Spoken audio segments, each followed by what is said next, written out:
Hey y'all, welcome back to Babeinlibrary. It's your girl Lisa, and it's time to wrap up my July and my August reading month.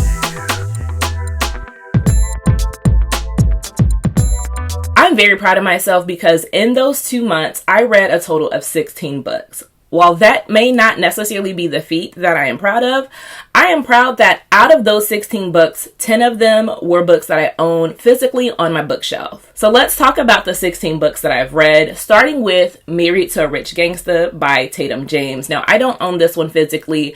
I am trying to read as many of my new to me authors for a bookish event that I'm going to at the end of this month. So Tatum is one of the authors that will be at the Chicago Urban Book Festival. If you are attending that book festival, leave a comment down in the comment section. Feel free to DM me on Instagram. Let me know that you'll be there as well. I am always looking for friendly faces at bookish events. So I am very excited to see some of you all there, but I needed to read Tatum James. I have been seeing her books all around Instagram, all around YouTube. So I wanted to make sure that I read from her. Now I own this book as like a free download from probably a Brea event. And let me tell you, it's a part of a duology. I only read book 1, but I will be reading Married to a Rich Gangster 2 sometime soon because I absolutely gobbled this one up. Tatum James did her big one with this. I will say I never thought I was going to hate a character as much as I hated Caleb from Long Shot by Kennedy Ryan.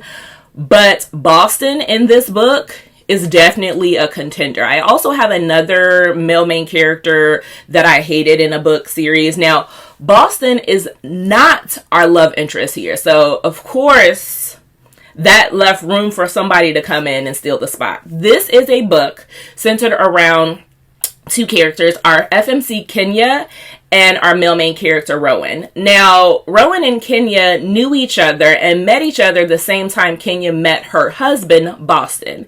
Now, I know that this sounds very convoluted, very messy, because Rowan and Boston are best friends. Boston is married to Kenya. Kenya is now in a relationship with Rowan. But hear me out. This book wasn't what I thought it was going to be. In this story, Kenya has been with Boston for over 10 years. She meets him as she's like a freshly 18 girl. So of course, this seems a little bit predatory, but this was all put on by Kenya's mother. Now I'm going to tell you, when I do my family I like to fight, Kenya's mother, I believe her name is Raquel, or no, it's Yolanda. Yolanda is going to be at the top of that list because Yolanda wanted to put her daughter out there for purchase. So Yolanda's like, you need to marry a rich man. You need to secure your future for me and for you. Boston is that guy. Now, Rowan is someone that is a musical artist and he is managed by Boston. So they meet each other at the same time that she meets her husband. And while Rowan is her like top artist, he is the person that she's been looking to go see. Her husband swoops in and is like, hey, let me take you and your mother out. And he steals her from Rowan. So Rowan technically met Kenya at the same time Boston did. He just never got a chance to see if there was a spark there. Now, he's been holding a candle for her the entire time. But Rowan thinks that Kenya is happily married to his best friend. So he was like, hey, players lose every day. I'm a respect game. You're with my best friend. I hope that you all are happy. Until he realizes Kenya is miserable in her marriage. So again, it ends for me at a satisfactory pace, but knowing that there is a part 2, I am looking forward to continuing on. So if you're looking to read Tatum James, I highly encourage you to read this one. The audiobook is also on Hoopla, at least from my local library. So definitely 4.5 read. Want to continue on with this particular duology. After that, I decided to pick up a polyamorous romance by M.L. Bash. Now, I want to tell you, M.L. Bash will also be at this bookish event at the end of the month. And I have been seeing M.L. Bash at various different books events. And I was like, okay, I really have to pick one up. And this is the one that I chose. This one is best friends to lovers. It is found family, small town. It has It's Always Been You type of trope. Because in this, it is a MFM, where Kimber is returning back to her hometown. She is now acquiring her grandmother's property, and she has to come back and restore it to its glory. She's been away for many years, and she, while was in high school, she developed a relationship, a friendship, I'll say, not a romantic relationship, but a friendship with Bear and his best friend, Rem. Now, these two are best friends. They went off into the military together. They've always had each other back. And they've always held a flicker of hope that Kimber would return to them. They became the men that they wanted to be in hopes that Kimber would see each one of them individually. But what I find interesting is that these two best friends share everything. And this is the one opportunity to share Kimber. At first, I was like, how is this possible? These three are going to wind up heartbroken, and they're going to wind up despising one another because they can't all be together and be happy forever, right? Well, let me tell you, ML Bash found a way to make it work. You get to see how, like, Bear and Rem totally surround themselves and totally appreciate what Kimber is able to do for each one of them. They definitely have a history, and each one of them has a connection with Kimber, and they understand, yes, you're my best friend. I want you to be happy. So if that means we're being happy with the same person, why not go for it? Now, this does have a little bit of suspense, being that I believe Bear is the town sheriff, but Bear is involved in some kind of illegal activities with Rem and his family. Now, his family is involved in, let's say, pharmaceuticals that are not necessarily of the legal variety, and Bear tends to cover it up. But when Kimber comes back in town, she places a risk for all of them being caught because she walks in and sees some things she's not supposed to see. Let me tell you, there is a lot of mystery, a lot of intrigue, a lot of suspense. But one thing that is for sure, these three are going to be able to weather the storm with each other, and they were perfectly meant. So if you are interested in reading ML Bash, I chose to start with this one. I think there are a few different ones of her catalog that all have a polyamorous lifestyle, but I will tell you, this is one that you do not want to miss. There's definitely some good angst and good tension. Now, I also have been interested in a lot of musician romances. So I think part of it stems from when I read Rhythms Blues by Kimberly Brown. Everybody loves this book. So if you are looking for something that is similar to this, I would highly encourage you to pick up Between a Soul Tie by A. Blossom. I had a fantastic time.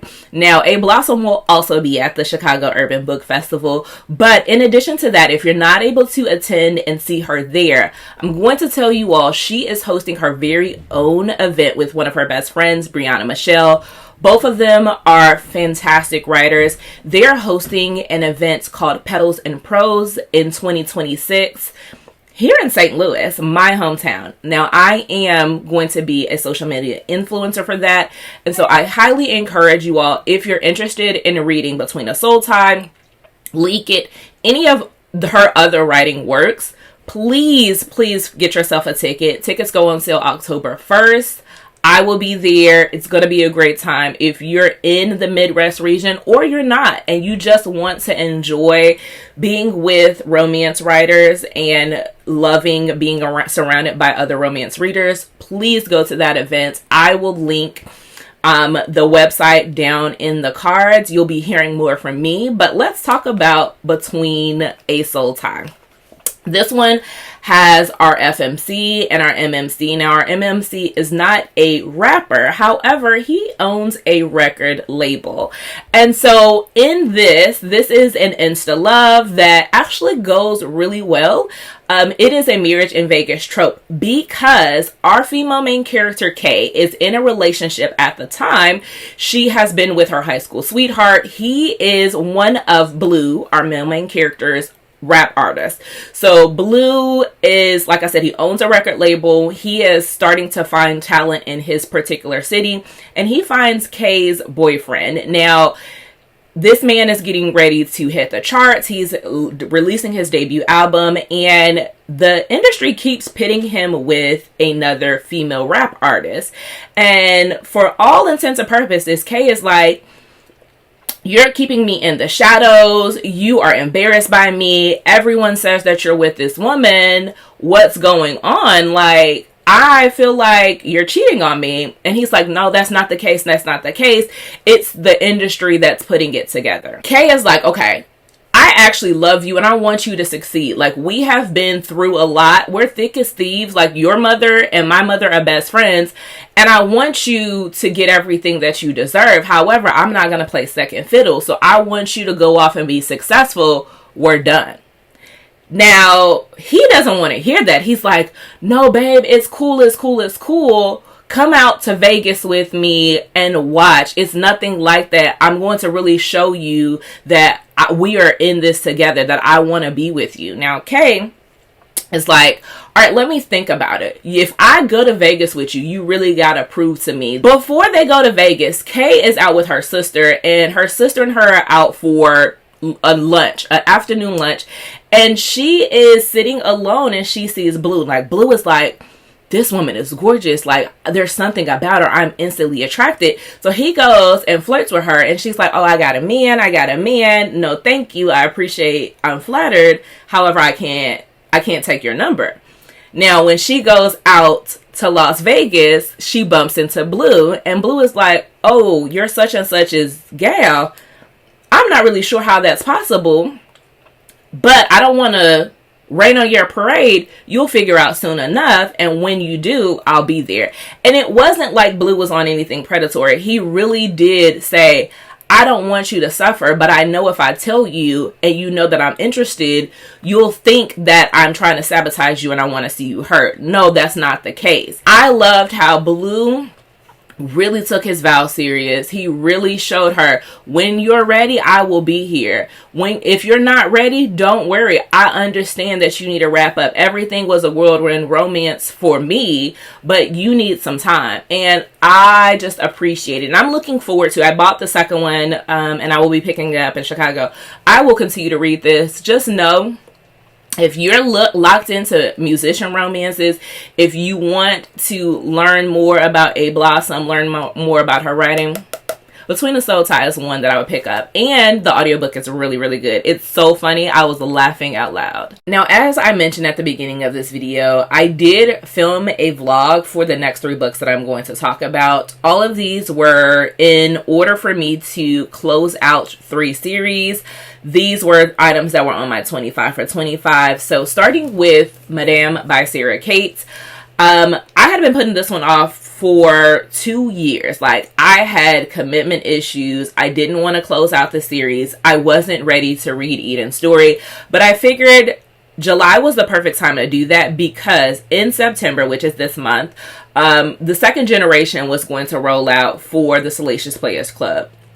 And it was going to start off with Eden's son, Jack. So I needed to read Eden before I could read about her son. Now, this one is a polyamorous relationship. This is FFM, where Eden St. Clair is our main woman. Now, I have loved Eden this entire time throughout the Salacious Players Club. She was probably my favorite FMC. She was mysterious. She was a boss babe. She had all of these things going for her, but I wanted to know more about her. I just was too scared to dive into it. However, when I jumped in with 2 feet. Now, this is also a second chance romance where Eden is with a gentleman named Clay. Now, we've seen Clay in a number of books. He actually was a character that was in the first book, Praise.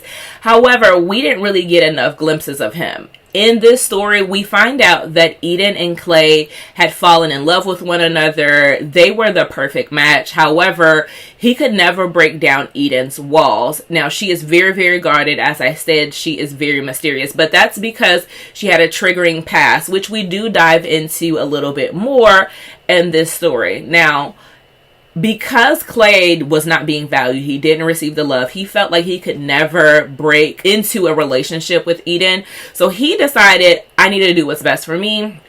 I need to walk away. Eden truly never recovered from Clay, and Clay wind up finding himself in a rebound relationship, in my personal opinion, with Jade. Now, he started to develop true feelings and fall in love with Jade, but Jade was never going to be Eden. Now, that is okay because he's not looking for her to be Eden. What Clay is looking for is someone to love him wholly and thoroughly and out in the open.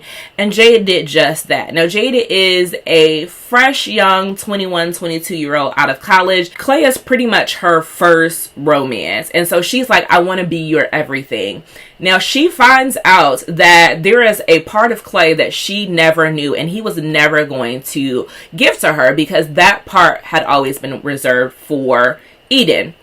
So Jade gets very mysterious. She's like, I'm intrigued and I want to know who this woman is. Like, who is this woman that knows a part of you that I will never know?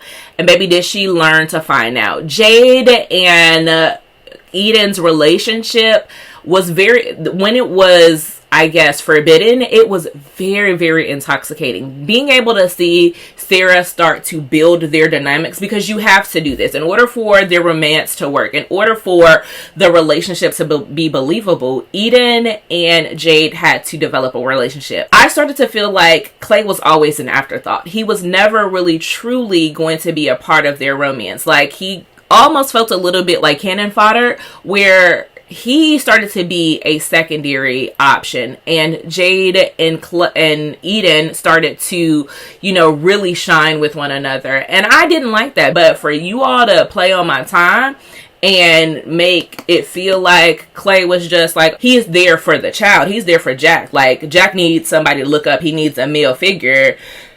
He was cool, but now I'm into Jade. I didn't like that. I don't personally care for that. I actually liked when they were separate. Unfortunately, it seems a little bit toxic on my end because I feel like they were secretly all cheating with one another. Like, Jade was spending time with Eden was spending time with Clay was obviously in a relationship with Jade, and so like they all had their individual time.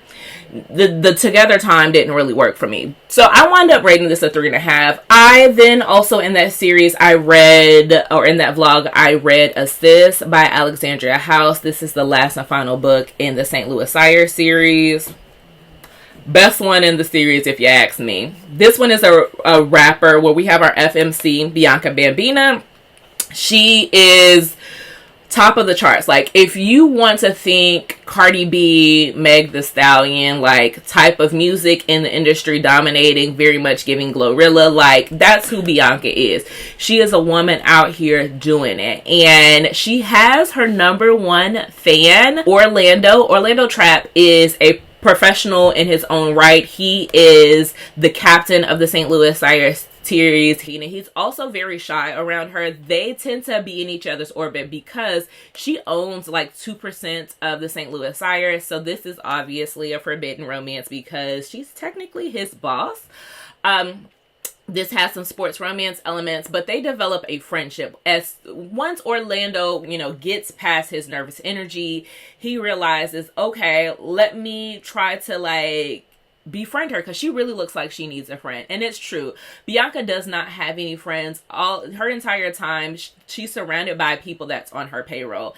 And honestly, Orlando is no different, but she treats him different. They have this organic friendship that builds over FaceTime where you can laugh and joke with one another. They can talk about deep topics. And I love that because they truly built a foundation together. They truly decided to be friends before they moved into this romantic relationship. And let me tell you, once they did, it was spicy. Y'all know Alexandria House does some top tier spice.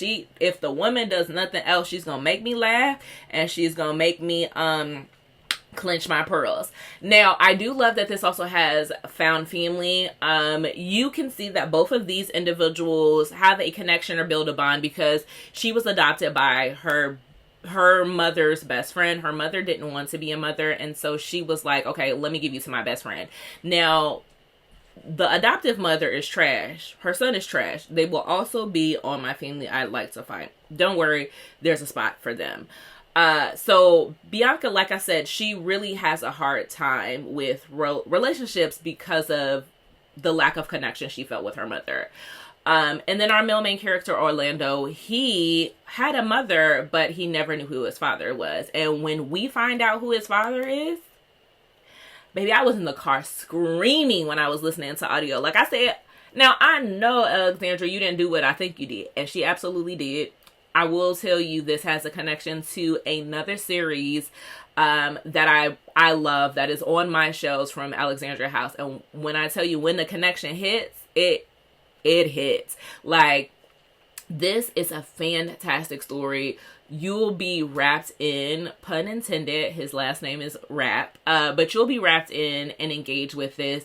I will tell you, you don't necessarily need to read the first and the second in the series, but if you do, it'll make a lot of the connections within the found family trope, gel really well. I loved seeing Ford again. I love seeing like the St. Louis Cyrus friendship and connection and how they welcomed Bianca with open arms. So this one, and Bianca's real name is Ishmia. I'm just calling her that because that's her stage name, but I really love this romance. This was a 5-star. Couldn't recommend more Alexandria House. But if you are looking for a hockey romance, this is the one. In that series, I also wrapped up the Firecracker Cousin series. This one is Embers. Embers is a surprise pregnancy relationship, friends to lovers. This entire series is friends to lovers. This one has forced proximity.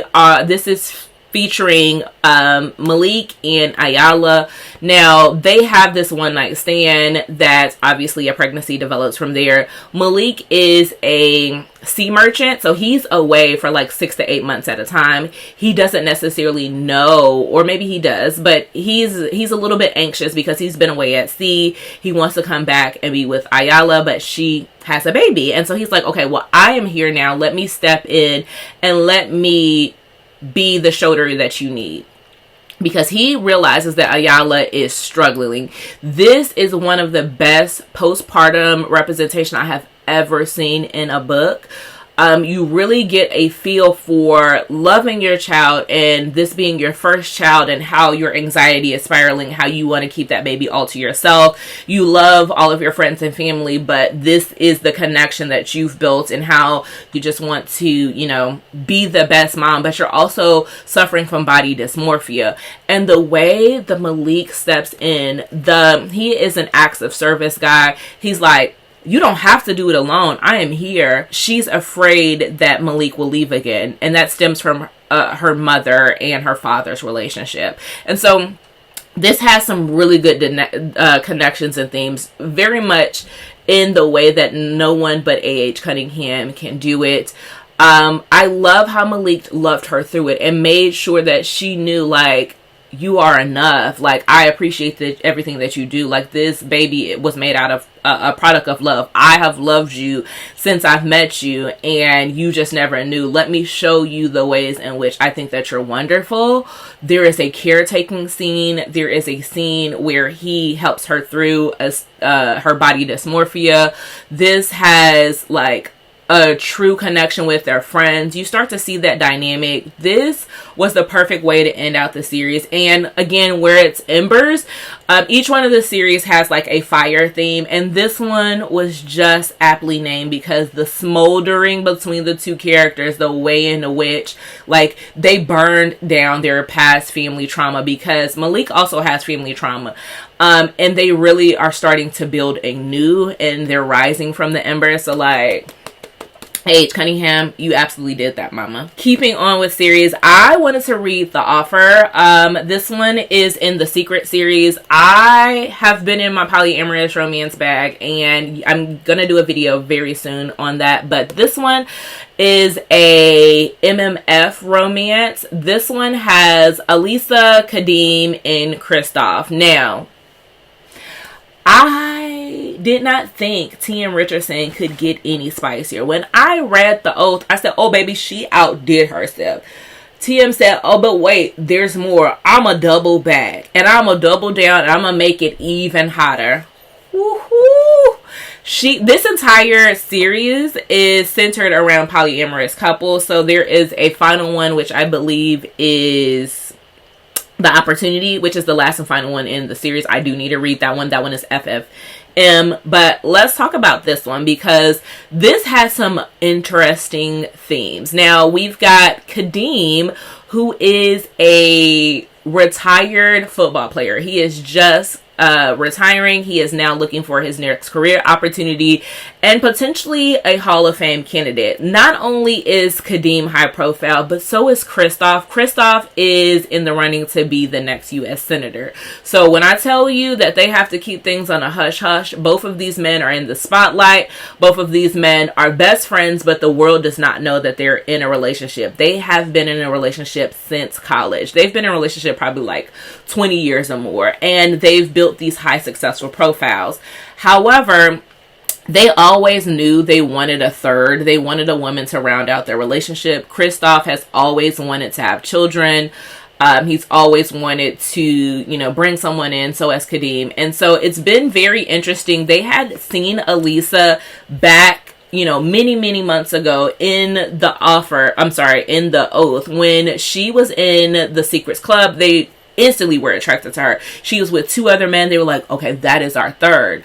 But she was there on a visit and they never seen her again. They would go to the club almost every weekend looking for her. And so when she pops up again, they're like, this is our opportunity. Like, we need to make her ours. And so they enter a fake engagement, fake contract relationship where they're like, hey, you've been linked to Kristoff. Kristoff and you have to solidify this for his political campaign. Like, everyone has always wondered why Kristoff was never in a relationship, why he was never married, why he didn't have kids. Because again, that is the standard in the U.S.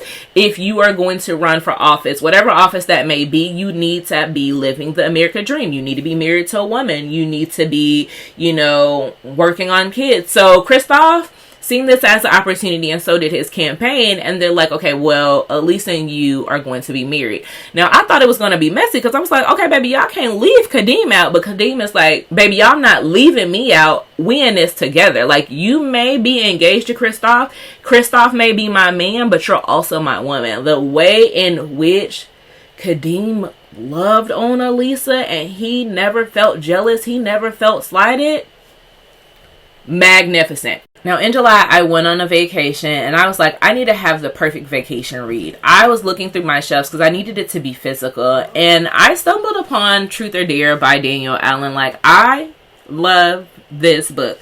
5 stars, no notes. Really, Danielle knows what she's doing. She has hilarious banter because this is a setup for friends to lovers where they are truly friends. They stay joning on one another. They stay trying to one up each other in games. One of the games that they play is Truth or Dare, in which, dares can get ridiculous. It can get out of hand. And Kingston and Simone definitely took it there. And I mean emphasis on hand. There was something that happened at the wedding dinner that I was like, woo, please bring me a glass of water after that scene. This one is Kingston and Simone. Like I said, they've been friends since college. It's probably been 10 years or more since they've seen each other. They are in Mexico, I believe probably in Tulum, and they are in the wedding party of their best friends. There is a big, large group of them. They have always had this type of joning relationship until Simone really starts to show out in this white bathing suit, and Kingston was like, damn, has she always been that fine? I know she hasn't had that body. Like, her grown woman figure has come in, but I'm attracted to my friend. And Simone is like, ooh, you not that skinny, nerdy looking boy that you was back in college. Like, you got muscles, you got money, you can have me. And I loved it. Danielle really topped herself with this one. If you're looking to see if you like her writing style, if this is something that you can get behind, I tell you to pick up one of her novellas, starting with Truth or Dare, because this one is the perfect friends to lover vacation, quick, wham bam, thank you ma'am, that I can get behind. My last and final read for July was also a 5-star, one that is similar to Married to a Rich Gangster in the fact that one, it's a duology, and two, there is a male main character in this book that I absolutely loathe. Like, I can't stand that. And it's, again, not our love interest. But the interesting thing about Baker's Bully is follows two couples. So this one, you get the best of both worlds. You get two different couples to follow. One couple is going to be Egypt and 3. They will get into their relationship in a second. And then the second one is going to be Mahogany, which is Egypt's best friend, and 4. Now, this I also read while I was on vacation, so I'll leave the link for that vlog in the cards. This one is Forced Proximity. It is a he falls first insta love type of romance, in the fact that Egypt is kind of forced into this arrangement. Her and Mahogany have to work at a strip club that is owned by 3 and 4. Now, the reason in which they now have to pay off their debts is because Egypt totally wrecked shop on 3's car. Like, she went in with a bat, she broke it, she set it on fire. Like, she really went in thinking that that was her boyfriend's car. Like, she had been fed up. Mahogany had said, yeah, your boyfriend just left, he's been cheating on you, he was at the club with this woman, I followed him, come through. Now, Egypt is like, this is the day, this is an important day for us. Like, this is our anniversary, and this is how you do me. Let me show you, this is the last time you're gonna play in my face. Now, she comes over there, and she's like beating up the car, and she's like, because I'm done, I'm gonna knock on your door, and you gonna see what I've done to your prized possession. She gets ready to knock on the door, you know, all rah-rah, and like, hey, you with that woman, blah, blah, blah, blah, blah. Who opens up the door but 3? And 3's like, what did you do to my car? You gonna pay for this? And she's like, oh, snap. This not my boyfriend. And they're like, oh, we can pay you. He said, yeah. I don't want your money. You gonna pay me by working down at the club. Now, you may be asking yourself, how is this ever gonna turn into a romantic relationship? Just you wait. 3 becomes obsessed with Egypt. Like, he is like, actually, you're the most attractive woman. Like, it doesn't matter what you do. Like, I only want you to dance for me. Now, Egypt thinks that she is dancing for everyone now, which is very, very funny because Egypt can't dance to save her life. Literally, in this situation, she is supposed to be dancing to save her life. She don't have no rhythm, baby. 3 don't care nothing about that. Her best friend, Mahogany, has all the rhythm. She is the main woman on the stage. She is collecting all of the dough on their behalf. Mahogany catches the eye of 3's best friend, 4, who also owns part of the club. Now, their relationship starts a little bit different in the fact that Mahogany never even knew who 4 was. She didn't know he had no stake in the club. She like, whatever. She sees him at the bookstore that he happens to own. And she's like, oh, you a different type of dude. So she starts to take a little bit of interest in him just for fun until she sees him out on a date. And she was like, oh, you got a woman and you been in my face this entire time? Let me blow up your spot. Not knowing that was his sister and not his woman. So you put him in a situation now, embarrassing him in front of his family. Now we gotta go together. Y'all, this book has so many twists and turns because, again, their relationship dynamic is just one facet of this romance, because there is also a male character in here, Egypt's boyfriend.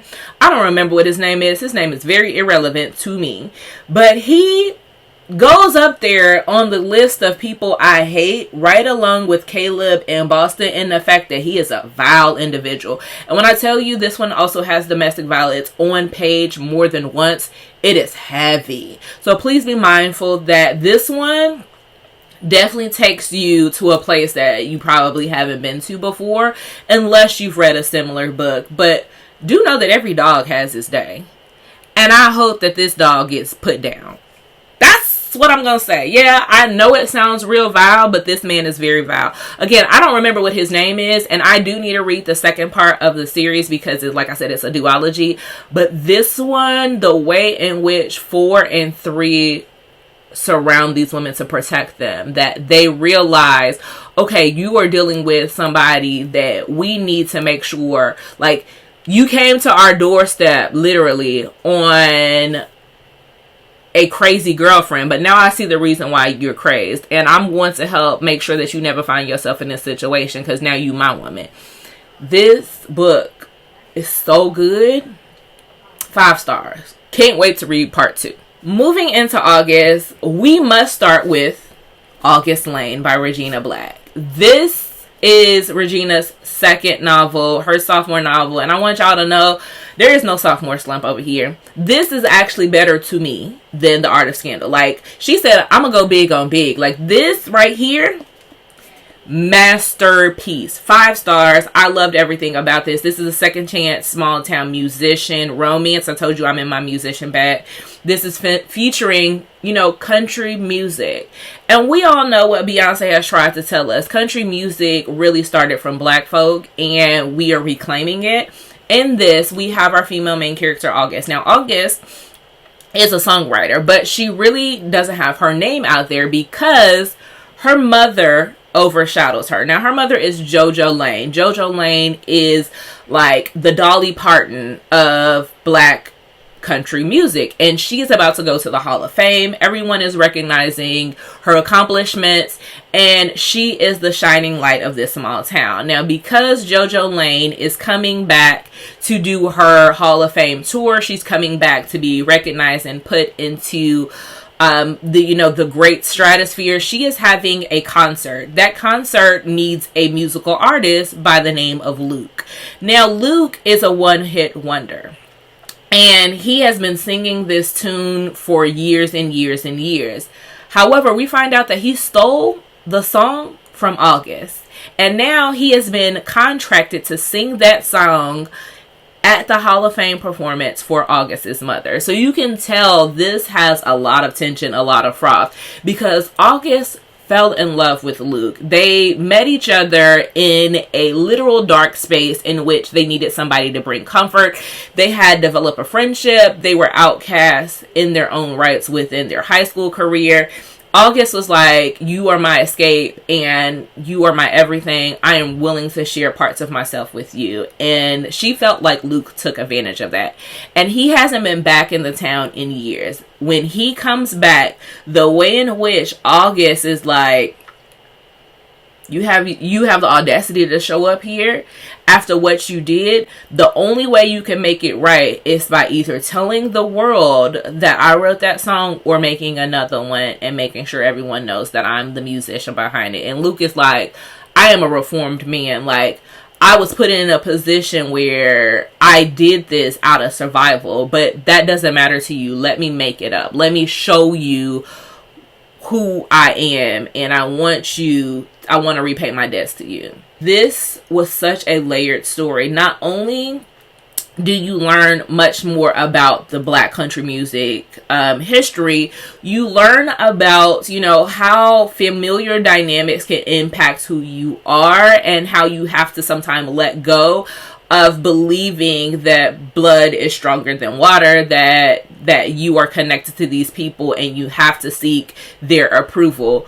This is so complex when it comes to maternal relationships. Both JoJo and Luke's mother really did their children wrong. And I will say, a lot of people give JoJo flack, which I appreciate that Regina took a different perspective. She wrote a woman that was very clear on what she wanted for her life. And JoJo never wanted to be a mother. She thought she was doing the best thing by giving her daughter over to her mother. And you can see the circumstances, and it's understandable. Most people talk about JoJo when they really need to be talking about Luke's mother. She will be going on the Family I'd Like to Fight list, so just be prepared for that. That's coming up real soon. I'm going to leave a couple of clips. I did get to see Regina Black when she came to St. Louis when this had released. She was on a tour, and so I'm going to leave a couple of clips of her talking about this book. When I was reading the book, and I said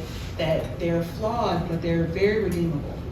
And so you have August Lane, whose mother, JoJo, just left her with with her mother. So her grandmother raised her, and she was being bullied in school. And so Luke was the one person I felt like that saw her for who she was. Mm-hmm. And so I feel like she was a very strong character, but she had to be with all this weight on her. So talk a little bit about how you developed August and what you want us to take away from this character.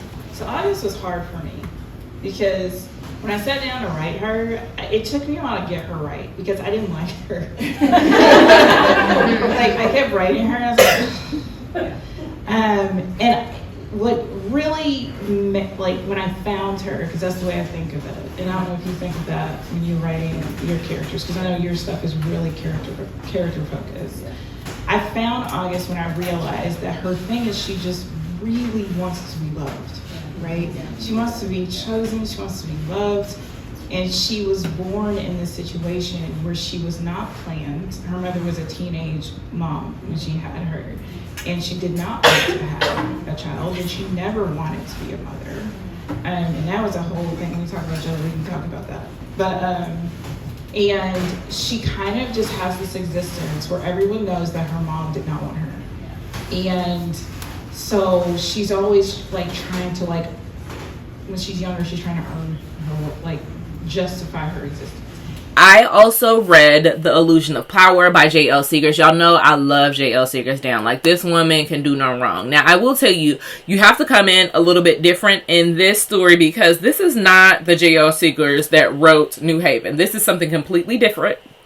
And so if you come in with the same expectations, you will, in my opinion, be a little bit miffed. And I think that may have been what I did because everything about this story sounds like the perfect mixture for me. This is a political romance. It's a polyamorous relationship where it's MMF. You have Cal, Beck, and Celine. Now, Celine is on her way to becoming First Lady of the United States. Her husband, who is absolutely trash, I want to say his name is Aubrey. Aubrey is the scum of the earth. And he has been in a relationship with Celine for 18 years. We see them in the opening scene where he is making her stand beside him after a scandal comes out about him cheating on her with his speechwriter. And Celine, you're like, baby, do you need to put yourself through this? Like, you made a commitment to love him through whatever. And I think that you've done your part for 18 years. But she has goals and aspirations to become the First Lady so she can speak up for her deceased son and really make sure that what she experienced as a mother, nobody else goes through. And one of the things I will say that I love about what J.L. Seegers does in this book and really all of her books, she really tackles social issues head on. This one is where it is imbued with, talking about mass shootings, so be mindful of that. It's talking about gun control. It is talking about women's place in society and how, our rights are steadily being taken and we are supposed to be seen and not heard. Like, I really love that she leaned heavy into the politics for a political romance, and I expected no less, but what she did is gave me much more. And so I really enjoyed seeing that. Now, Celine starts to develop feelings and in a relationship in this story with her two Secret Service agents. Now, Cal and Beck are actually in a relationship. Now, of course, that's not known because, one, they are co-workers in the Secret Service. So they can never be on the same detail. They can never be in a relationship. It's also very taboo in the fact that they were in the military together and they were in, I believe they were FBI agents. And it's very taboo to be an out and proud gay man. And so they have to keep things under a wrap. This is a beautiful dynamic. I really, really do love Cal and Beck's backstory. I struggled a little bit with seeing Cal and Celine in a relationship because it didn't feel honest. It didn't feel like I got enough of their chemistry, and maybe that'll happen in a future book. I did see how Beck and Celine started to comfort one another. They are both, I would say, as JL says, damage, and Cal really loves finding, as she put it, broken people and trying to fix them. So I can see how Beck and Celine started to mold into a relationship. I'm still trying to figure out Cal's dynamics with Celine. So for me, like, the romance wasn't as seamless as I would like, but their intimacy, the way in which they connect with one another, the way in which that they always have an eye on one another.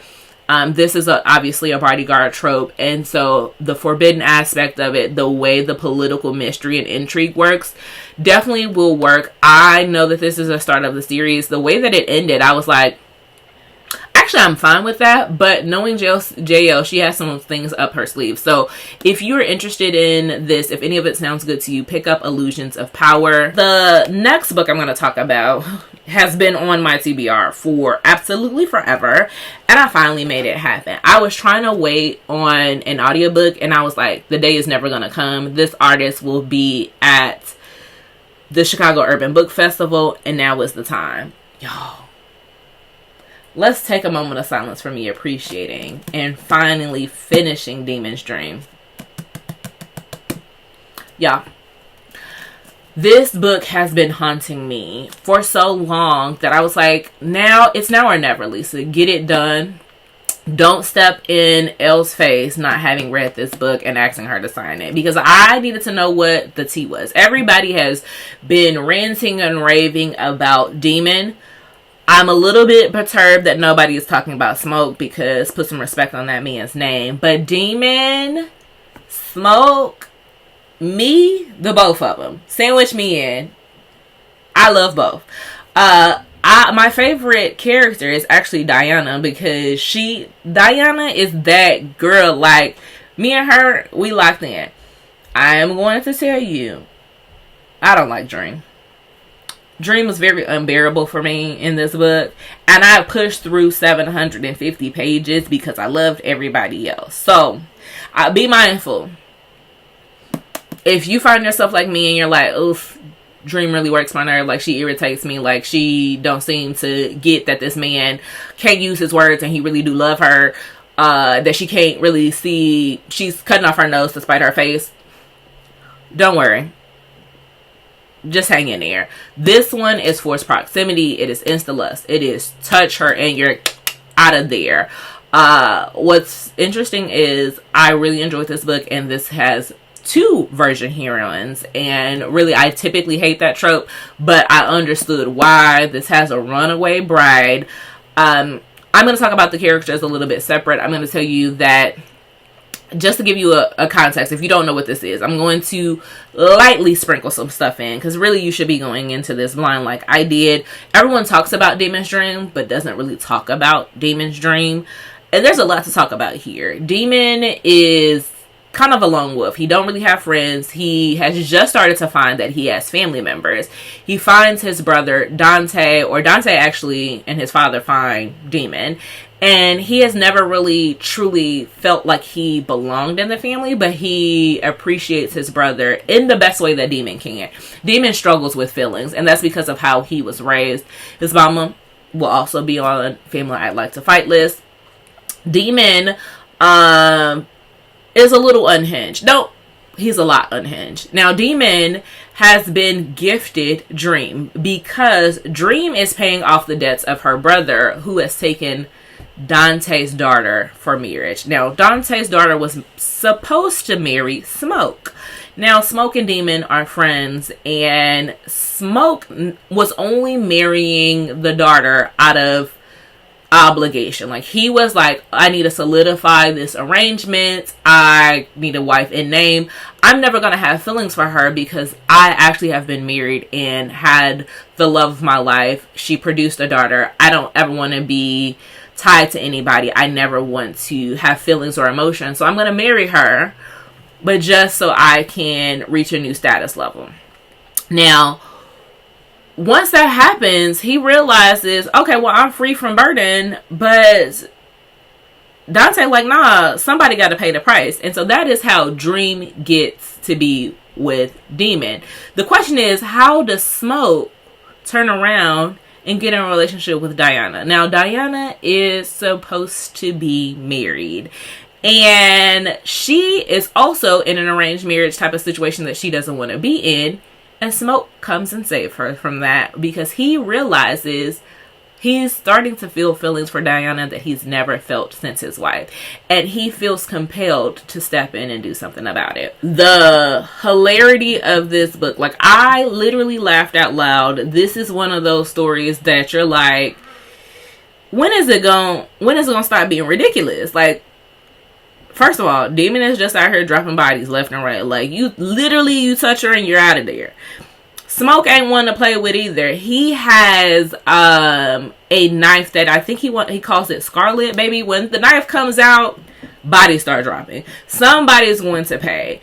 Diana don't take no smoke off of no one but Smoke. And even then, she like, I think you mistake what this is. Like I said, me and Dream don't really get along, but this is such a wild ride. Now, if you're looking for something similar to Demon's Dream, but way less pages, I would tell you to check out Take Me Away by Kimmy Holt. I did read this one pretty much at the same time I was reading Demon's Dream, and the similarities were glaringly obvious. You've got, this one is also toucher and you're out of there. It has that arranged marriage trope where our male main character steps in and takes her away. This is a second chance romance with a rapper that is in a relationship with a teacher, and the teacher happens to be teaching his daughter, and he is a single parent. He is taking care of his daughter all on his own. This also has a plus size FMC.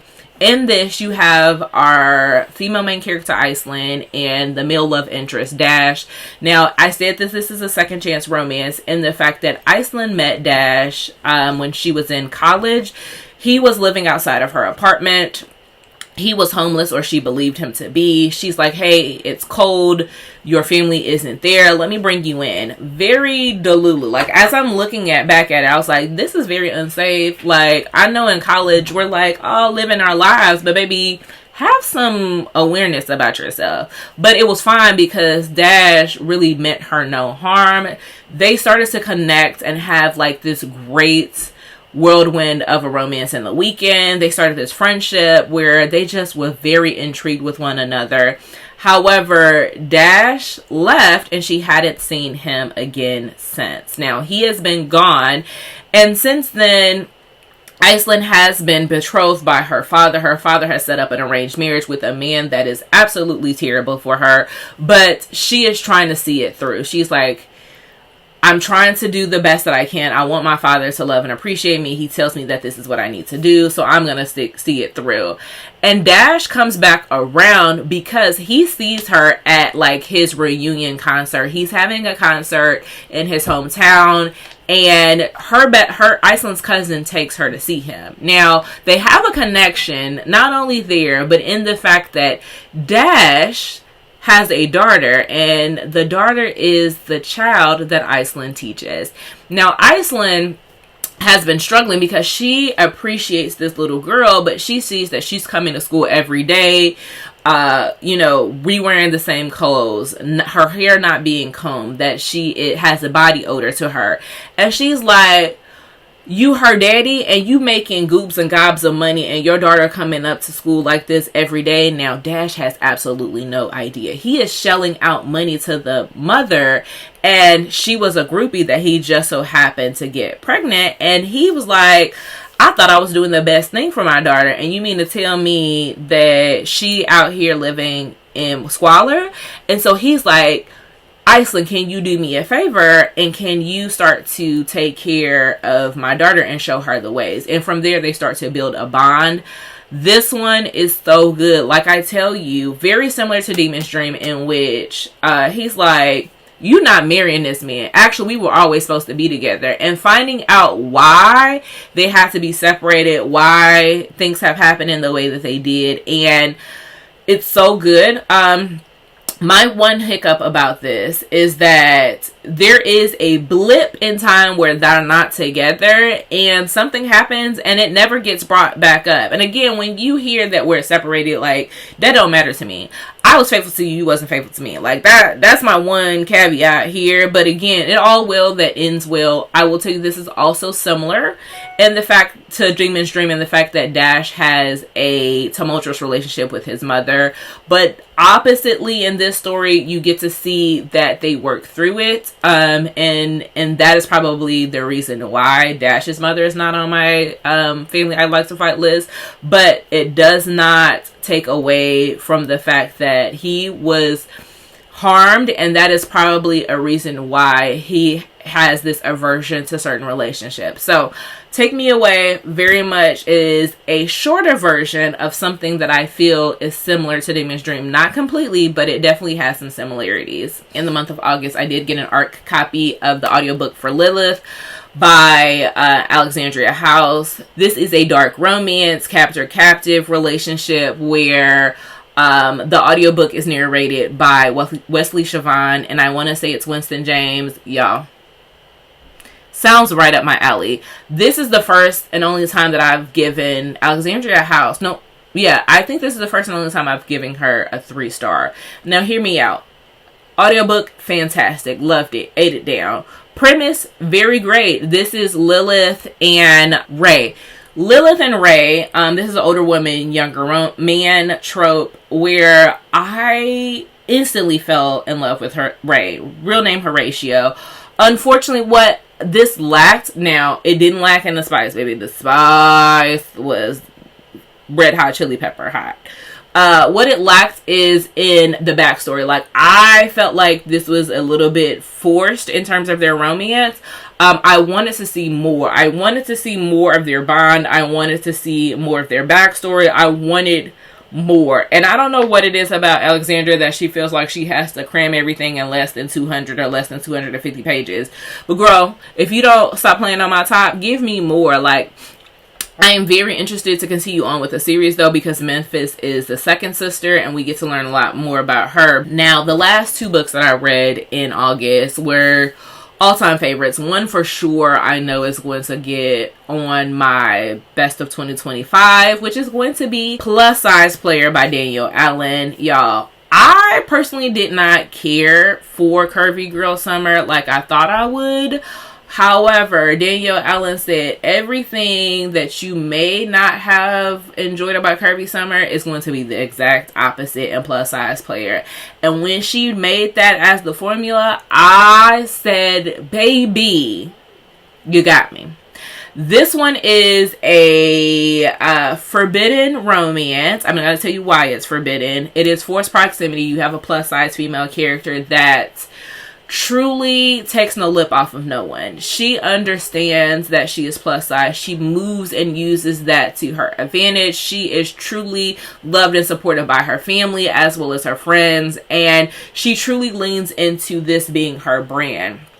She understands that the world may look at her and say, you can't afford to be a plus size model. You are not what the people desire, but the story of the men that are on her roster would tell you completely different. This woman doesn't feel like she can be with one man. She feels like she has to build her team up. So she's got one that is funny. She got one that is intelligent. She has one that is fun. That is romantic. Like, for every day of the week, she got a man that is willing to do whatever she wants any given time, any given place. Like, the woman is not lacking for attention.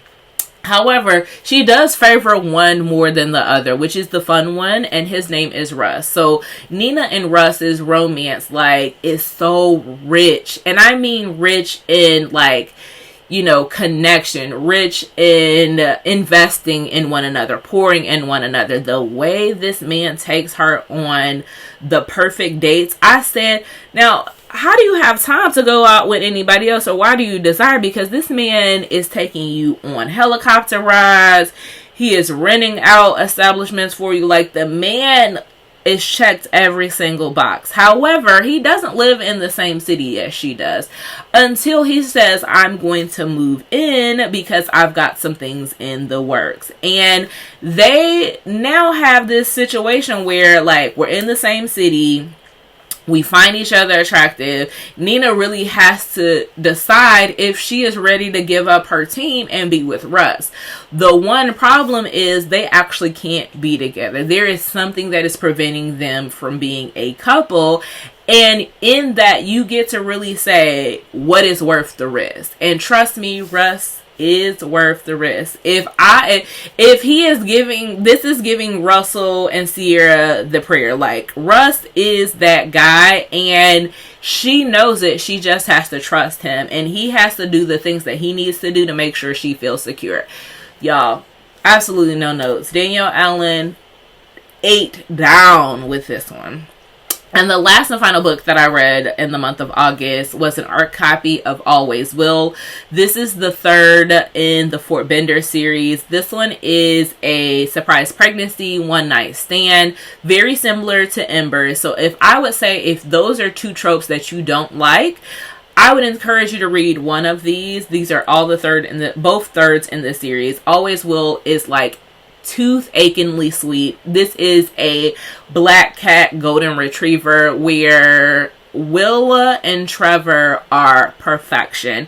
Trevor has always been interested in Willa. Willa has never wanted to be in a relationship. The last person that she was with emotionally scarred her, and she's like, I don't need a man. What I need is my business and to go on a European trip.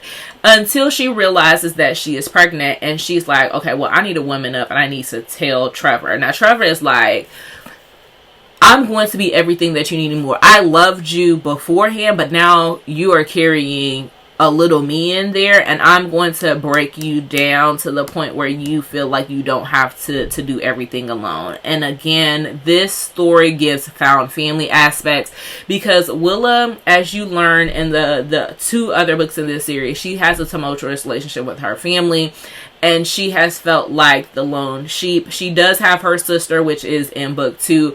It's just her sister and her are two different people, and she is trying to, lean on her sister, but her sister's like, you really need to lean into Trevor. Trevor has loved you. I'm always going to be there, but he is the one that is going to grow and show you what it means. And that's exactly what Trevor does. He gives her a soft place to land. He starts to be there, and he's making every single decision for her easy. He is like, I'm going to clear everything out the way. His sister is an OBGYN, and one of the things I love about this book, it shows the importance of Black women being OBGYNs, being in the medical field, understanding what Black women needs and how to prioritize themselves in pregnancy and have a safe relationship. This one is very soft, very sweet, but there are some very tense moments. So I will say, if you are pregnant, or if you have considered pregnancy, if you had difficult pregnancies, if things have happened, there are some things that can be very triggering for you. So be careful as you're reading this, because it talks about the dangers of being pregnant at an older age.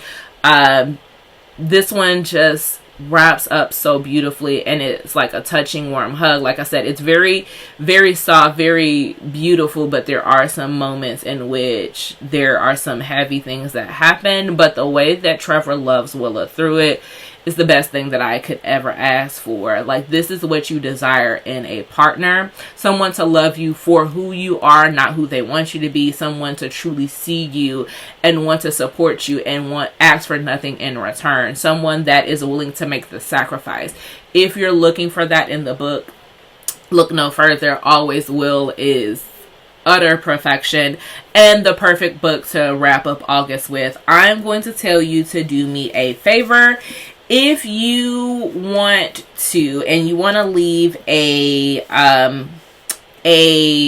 emoji, do me a favor and leave me a yellow heart, or leave me a guitar for August Lane. Like I said, this one probably is going to be up on my top of 2025 stories. Let me know what was your favorite read in July or August, what you're looking forward to in September, or if you'll be at the Chicago Urban Book Festival, and I'll talk to you later. Bye.